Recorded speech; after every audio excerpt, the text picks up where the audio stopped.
I was in a prison of my own making. And we all have the ability to choose how we're going to show up. And I highly recommend personal and professional growth to look at the challenges that are there, because that is something that I'm so grateful that I did. Hello and welcome to another episode of Your Business, Your Next Level. I'm your host, Eunicia Peret, and today I have Karen Laos in the house with me. Here in studio, we're going to be talking about some really cool things that are impacting entrepreneurs and business owners alike just about everywhere. Also, corporate executives, huge for you guys. Karen is a communication expert and a confidence cultivator.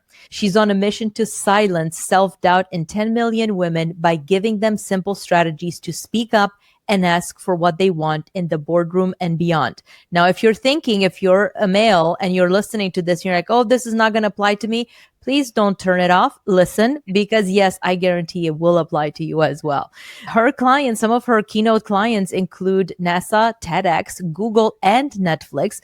And she's been a 3 times best-selling author and podcast host. She owns the podcast Ignite Your Confidence. She's also the founder of The Confidence Cocktail, her formula to transform your presence and your message so you can command any room and be unforgettable. And with that, I give you Karen. Welcome to the show. Thank you, Eunicia. Great to be here. Oh my gosh. It's so good to have you because, listen, confidence, what I'm seeing is that most people really do not. And it's interesting. You and I talked about this just before. We should have pressed record earlier. Confidence and the ability for people to really command their presence by sometimes even just being able to link information together is really not there. And in this episode, maybe you can shed some light on what that looks like. But before we get there, tell us a little bit more about you and what made you go into the field and the area of expertise that you've launched in. Thank you. Well, many years ago, I was tongue-tied in a boardroom in front of the president of the company, and I just could not get the words out. My stomach was in my throat, and my boss, who was the president, actually shut down the meeting, and I was mortified. She pulled me aside after, and she said, Karen, you didn't trust your gut. And I looked at her a little befuddled, and she said, you could have just tabled the meeting. And in that moment, I thought of 2 things. Number 1, I could have just tabled the meeting. I didn't know that was an option. And then secondly, why do I keep asking for permission? That was the moment that things really shifted for me, that I went to town to figure out the root of my challenge. And why was it that I was holding back? Why was there so much fear? And what was that about? And really came to realize that I was in a prison of my own making. And we all have the ability to choose how we're going to show up. And I highly recommend personal and professional growth to look at the challenges that are there, because that is something that I'm so grateful that I did. And I came to find out that the challenge for me was that I was taught, you do what your boss tells you. I didn't agree with what she had suggested that I present, and I should have said something months before. But I was taught, you just figure it out. It's your boss. You do what they say. But when it really came time to doing it, I couldn't do it because I didn't agree. And when I realized, oh my gosh, freedom is so powerful. I want all women to be free. So that's a big, big reason why I started out. Oh my gosh, that's so powerful. I literally just had a conversation with one of our new team members earlier today. And this person, she got to the point where she was like, Eunicia, it's just like, this is so amazing. I'm so excited. I'm so intimidated. I'm like, listen, this is awesome, because what you just realized are the things that you're working on. Most people they can't think on their feet to the point where they go, what am I doing wrong? And in the moment, start focusing on that. And that is such a beautiful gift. Speaking of that, one of my questions based on your area of expertise is, how can people build trust and credibility quickly? And how can they focus their presence in such a way where they come across with confidence? The reason I ask this question is because I cannot tell you how many unbelievable entrepreneurs I run across. And they'll see me standing in front of the room or speaking in front of the crowd. And they come to me after and they go, Eunicia, how do you feel comfortable doing that? I'm better just kind of behind the scenes. I talk to the clients because I have to talk to the clients. How do you actually have so much confidence? And what people don't know is that, sometimes your knees may be shaking and your palms may be sweating and you just plow through it. What does it take for someone to show up with confidence and unapologetically so that they can actually have fun in whatever meeting they're part of? I love that you talked about fun because we don't want this to be hard. And yet, most people are nervous about speaking in public, regardless of the size. The two areas that I would say that we want to talk about are really the behavioral component. So, how we're showing up with our physicality, our posture, our et cetera. And I'll get to a little more specifics in that in a minute. But the other one is really the content, how to stop rambling and get to the point. So, that's actually an entire chapter in my book. So the first one is to make sure that it's as simple as standing up straight with your weight evenly distributed, because we tend to lean on one leg, and having an open posture. So we're using our gestures and not crossing our arms, and having a lightness to our facial expressions. Because too often what happens is, if we think about building trust and credibility quickly, trust happens very quickly. What we decide very quickly. And a big part of that is warmth. And I love this study that was done by Amy Cuddy, who's a researcher, and she specifically talks about warmth versus competence. So for anybody listening, I want to ask you, would you rather be judged first, knowing we're going to be judged on both warmth and competence? Would you rather be judged first on warmth or competence? And the majority of people voted that they wanted to be judged on their competence, because of course we want people to know that we're smart and we can, do things and all of that. And yet the research tells us that it's warmth first. People have to decide. It's all, and there's so much talk about this now over the last couple of years around our nervous systems. We need to feel safe around someone. And a big part of that is a smile that puts us at ease around them. So I know I'm giving a number of things here, but the other thing that I would add is your voice, making sure that you command the room. Even simply, what I mean by that is speaking loud enough that people can hear you, having vocal variety in your voice, and having to not do upspeak. So in other words, upspeak is that slang term for when we say a statement with a question mark. When we say it with a question mark, it makes people question if we're an expert or not. So that can hinder our credibility. So simply punctuating the spoken word like we do the written word is a very simple thing, but it's very hard to do. It is. And one of the things that a coach of mine was talking about is, especially when you go into a serious topic, actually lowering the timbre of your voice puts more of an emphasis of listen to me. And most people feel so uncomfortable that I find that between that and taking pauses, a lot of individuals will say, I know that I do the ums and the ums. And how do you go about that? Observe. And the next time one wants to slip out, just pause and be comfortable with the pause. It goes so much further. Exactly. And still, everybody has butterflies in one way or another. Just about how do you deal with them? Yeah, exactly. I remember, I don't know who said this originally, but this idea of everybody has butterflies. The key is to get them to fly in formation.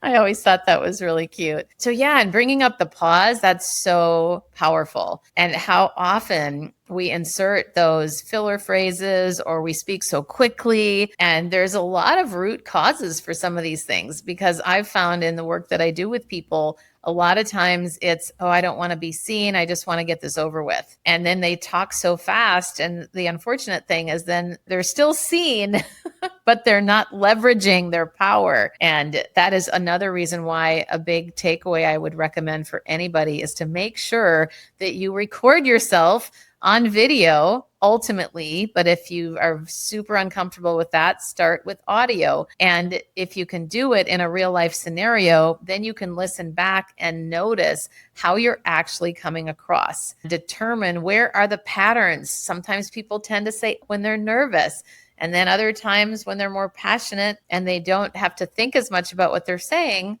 they say fewer ums. So you only will really get the best grasp of this if you record yourself.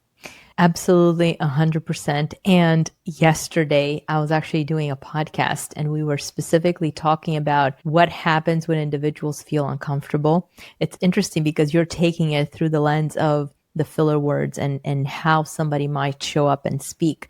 The other side that individuals can assess themselves on when they feel uncomfortable is when they're in situations where they may know that they need to do something. I used to be guilty of this for a long time. I know I'm going on a trip. It's 3 months from now. I'm going to need to book the tickets. The best time to book the tickets is today. not in 2 months, not in a month. But there used to be that thing saying, you know what, just I'll wait, I'll do it next week. And next week, I'll do it next week. I still have 2.5 months. We'll be fine.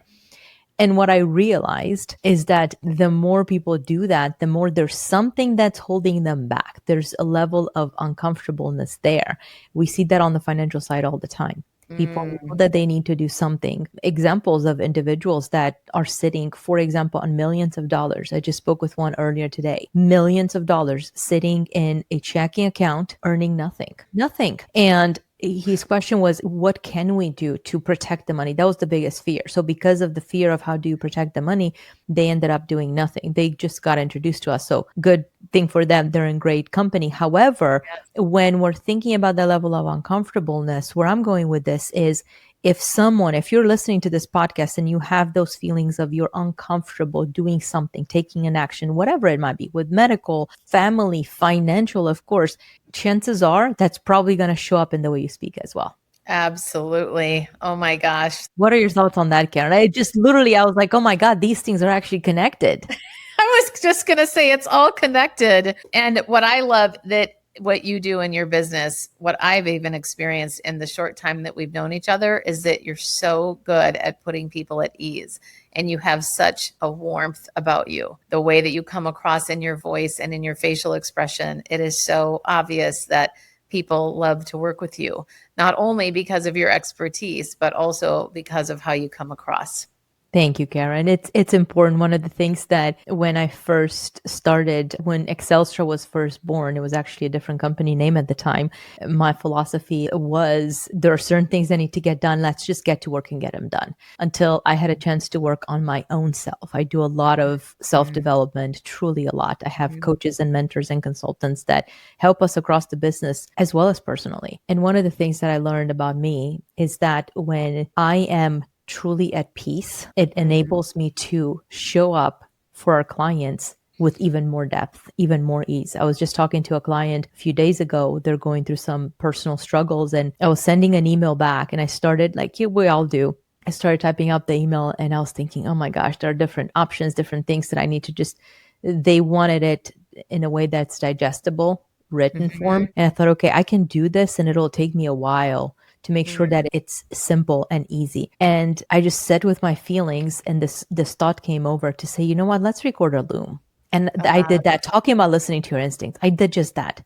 I pulled up all the files. I pulled up Loom, started recording option 1, option 2, option 3, option 4.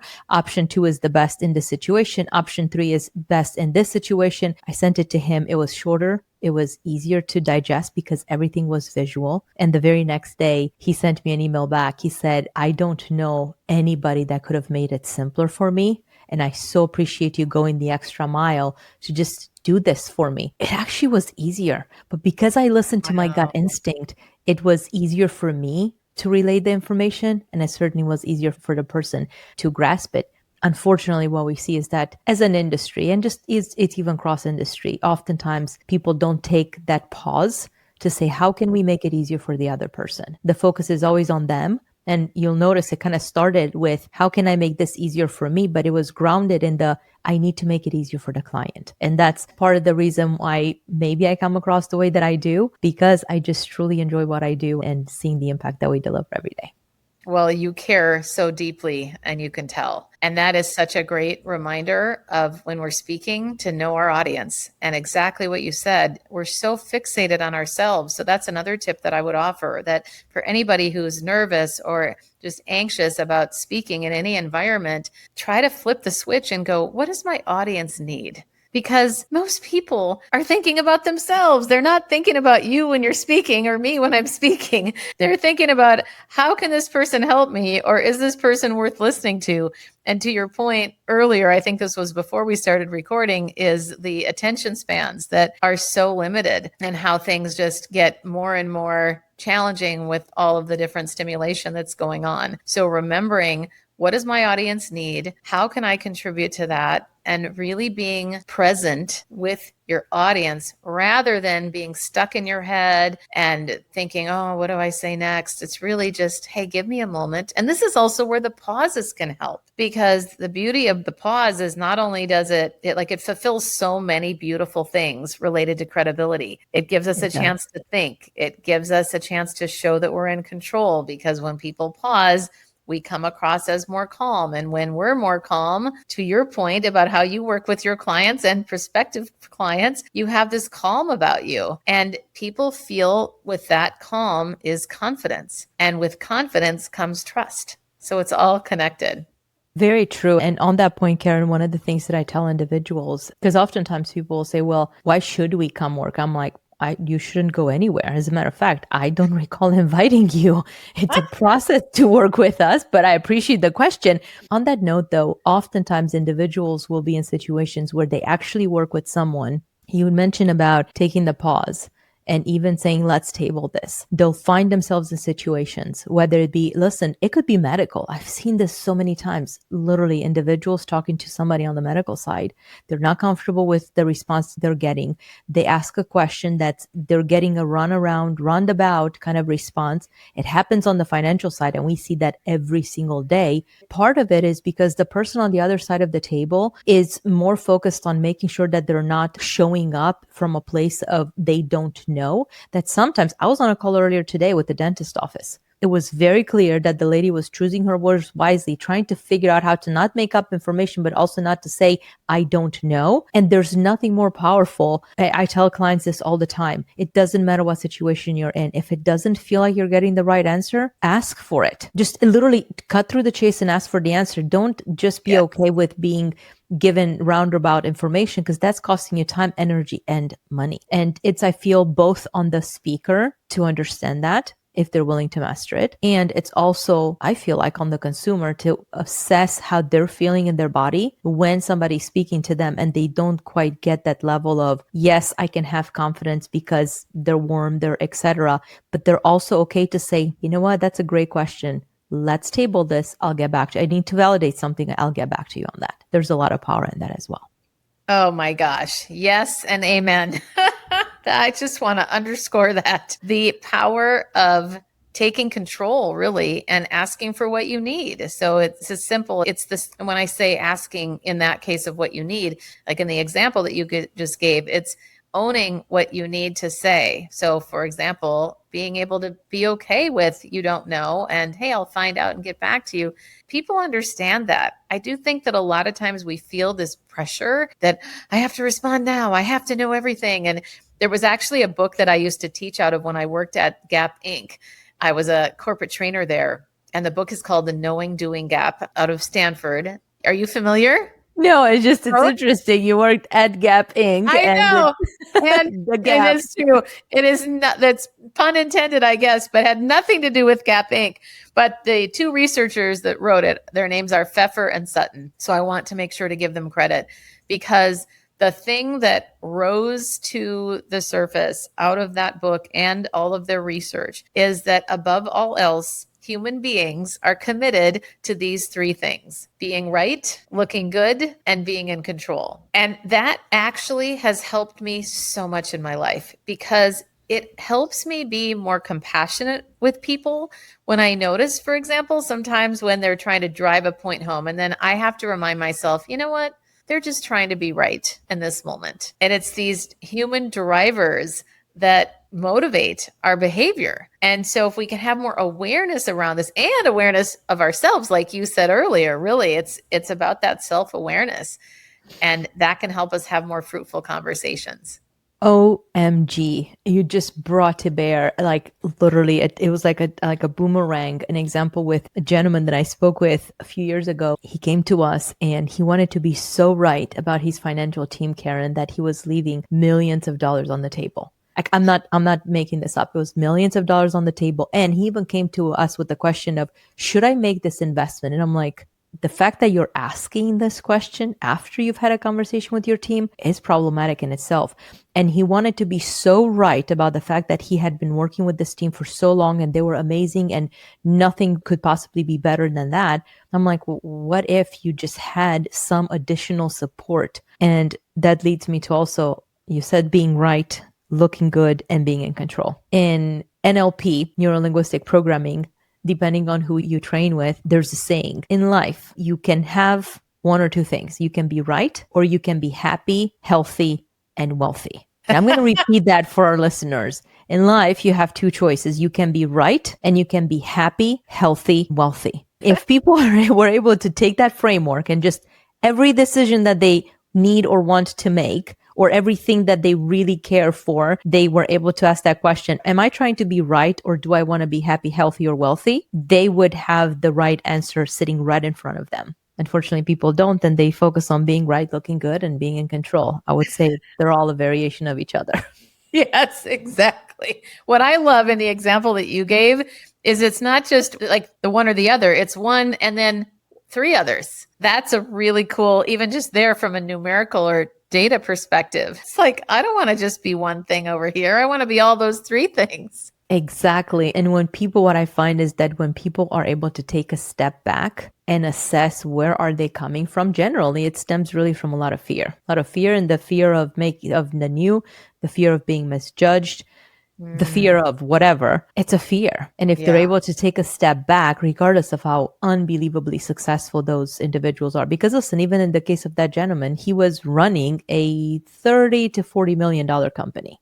Wow. So it's not like he hadn't achieved a ton in his life. He was brilliant. However, there's some fear holding him back. And it's those fears that are holding people back truly across the board in life. It's not just finances, it's so many more things. Love this conversation, Karen. And one of the things that I'd love to get your perspective on is also this idea of how can people think on their own feet? We see this a lot as well, be it with business owners that might be in, or entrepreneurs that might be in conversations where they feel a little bit uncomfortable. Maybe they feel like they're out of their own league, because the idea is you have to feel like you're out of your league in order to continue to grow.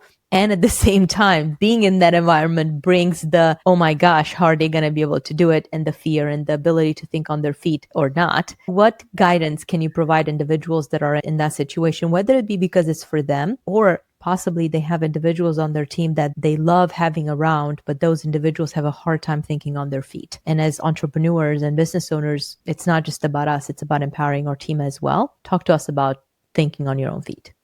The two things that come to mind immediately, one of which we've already spoke of, which is the power of the pause. Recognizing that we feel this pressure to respond immediately. And if we just gave ourselves that 1 nanosecond to allow ourselves to pause, a pause when we're speaking, especially when we feel pressure, feels like a lifetime. But to the audience, it doesn't feel like that at all.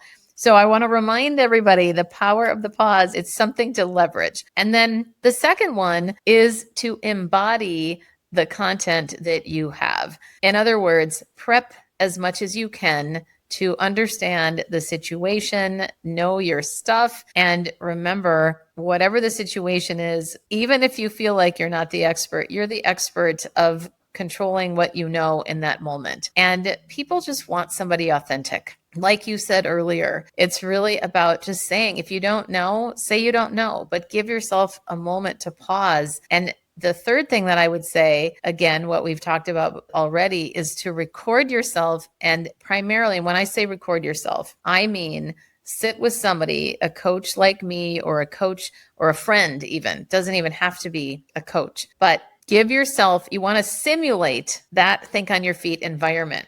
And what that looks like when I work with people is I throw them drills. I throw them questions one after the other and see how they respond. Because the beautiful thing about practicing in advance, whether it's with another person or whether it's simply with the video recorder, and you could even ask yourself the questions, I suppose that might not be quite as effective, but it's so powerful that our subconscious mind doesn't know the difference between what's real and what's not. So if you practice these things in advance and you get all the questions and objections out that you can imagine happening, then your body in real life, when it happens, your body or your mind together says, oh, we've been here before. So it makes it easier.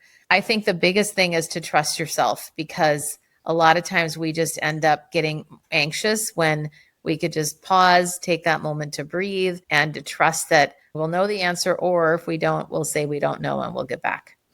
I love the fact that you went there, because literally just last night I had a conversation with someone. We were talking, interestingly enough, about a medical procedure. And the person came out and said, well, that would never work. That's impossible. There's got to be a better way. And I said, it was someone that was close in my sphere. And I said, would you be open to some perhaps alternatives for how you could have handled that better? Because what you just said, there is no pause. It was an immediate jump in the just making a statement. What I tell people is making statements when you just so beautiful. Pause and embody the content that you have or you're presenting.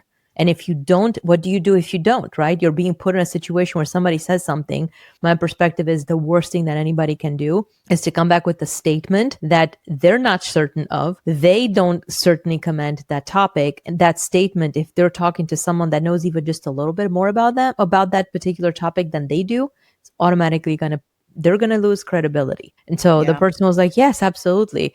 Well, how would you have handled it? I said, here's what I would have said. That's really interesting. I never thought about that as being a typical procedure. I wonder if there are other procedures that might be perhaps less gruesome or offer more stability, and just leave it there. Just pause it. See, that will tell you, will that conversation go any further? Or if not, you didn't sound like you didn't have a command of your topic, because by the way, that procedure is a very, very frequent procedure that happens in situations like that. I had vetted it already. As you can probably tell with several of my medical friends, doctor friends, I'm like, is this a thing? They're like, yes, it is. Here are some other examples. And so that's the other thing that I would tell people is figure out a way to embody a question. Just acknowledge what was just said, embody a question. If they don't have a grasp of the content, do not make statements, because 99% of the time, if the person has the propensity to do that, they're going to look foolish. What are your thoughts on that? Yeah, I just think it's important to be honest and authentic for sure. And to make sure that, part of this is just owning our vulnerability as well. You don't want to just be constantly going, oh my gosh, I don't know. I don't know. It's about being intentional. It's about knowing what you know and then knowing what you don't know and being okay with that. To me, this is all about, again, we're talking about embodiment of this thing that is a little bit, what do you call it? Almost intangible, like gravitas. People talk about gravitas or presence. And my job is to make that as tangible as possible. And yet there's still some intangibles with that. But if we think about that person that's calm, that's relaxed, their nervous system is regulated. They're in something called, I think Dan Siegel created the window of tolerance. And I know we're not going to get into too much psych detail related to that, but being in that window essentially of when you are calm, collected, you're not over the top, dysregulated, or under the line of where you're just like practically flatlined with being really depressed. But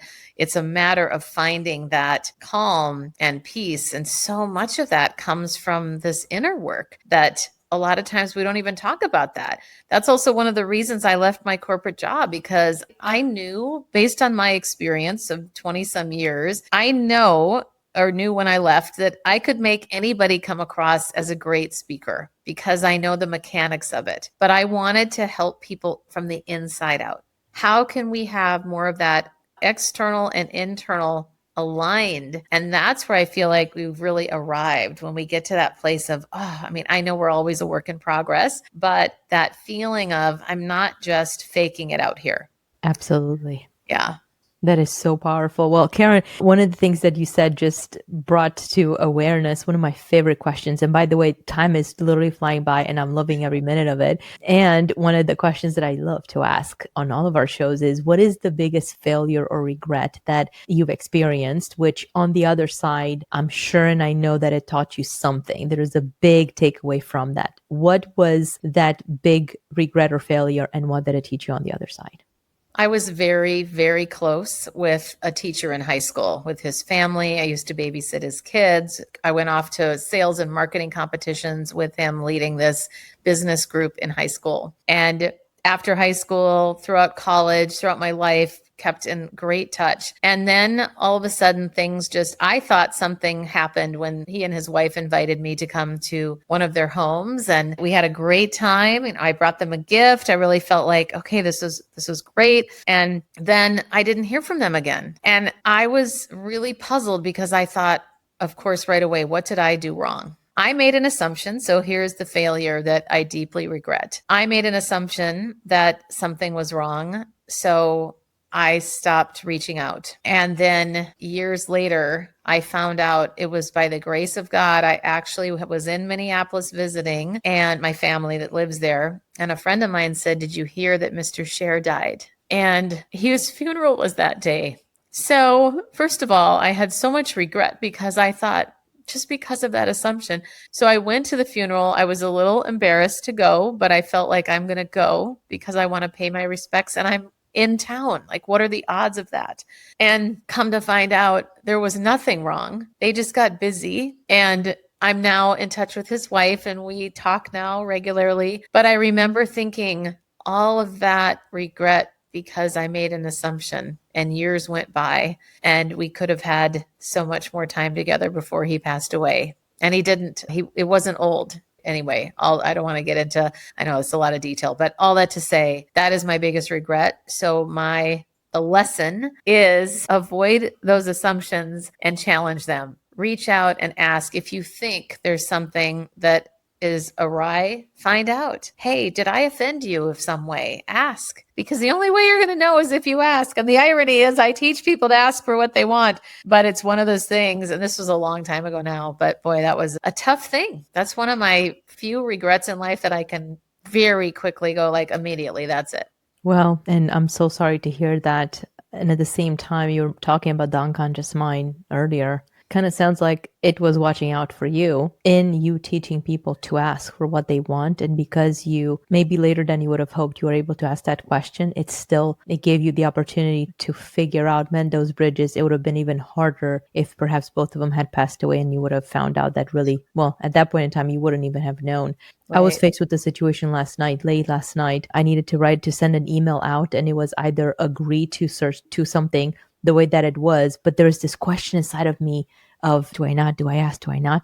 And finally I was like, if I don't ask this darn question, I'm not going to be able to rest. And it's never going to be asked. And if I go ahead and say yes before the question is addressed, well, it'll go as an unanswered question. And one of the things that I tell our clients is there is no such thing as a stupid question. If it's there, ask it so that we can move on to the next higher ground and higher level question. So of course I did. This morning, I got the response and I was like, oh, I felt so good. Just, oh my gosh, if I wouldn't have asked the question, it was a small, tiny little thing. But if I wouldn't have asked it, it would have become this really big mountain, big boulder that I would have carried on my back, thinking that maybe something could have been different when the reality is just ask the question. Mm-hmm. Mm-hmm. Karen, with that, what I'd love to hear from you is we've had an amazing time together, and I know this will be a huge value add to whoever's listening because there's so much power, or maybe somebody in their network, they get to share this as well. Are there any parting thoughts? Is there one idea, one thought that based on our conversation you would like to part with our listeners today? One thing that I meant to say earlier related to how you command the room is a concept of how to stop rambling and get to the point. And I always say I'm a recovering rambler myself. And so one of the things that I want to remind everybody of is getting to the point quickly. And bottom line up front is a beautiful acronym that the US military created, and they call it BLUFF for that. And so remembering to use that concept of bluff, whether you're speaking or whether you're writing an email, you don't want to be the one that's saying a bunch of details or data dumping on your audience.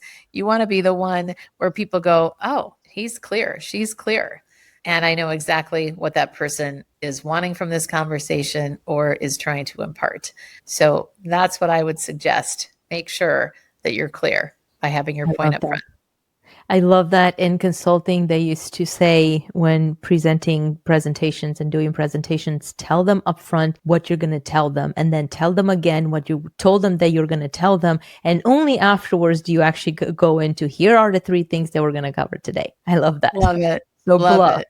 Bottom line up front. Beautiful. Well, Karen, thank you so much. And as you're listening to this podcast, you're out there, do yourself, do Karen a favor. The value that she delivered today was huge. We know that a lot of either entrepreneurs, perhaps their families, or somebody on your team is probably struggling with those things. Share this episode with them.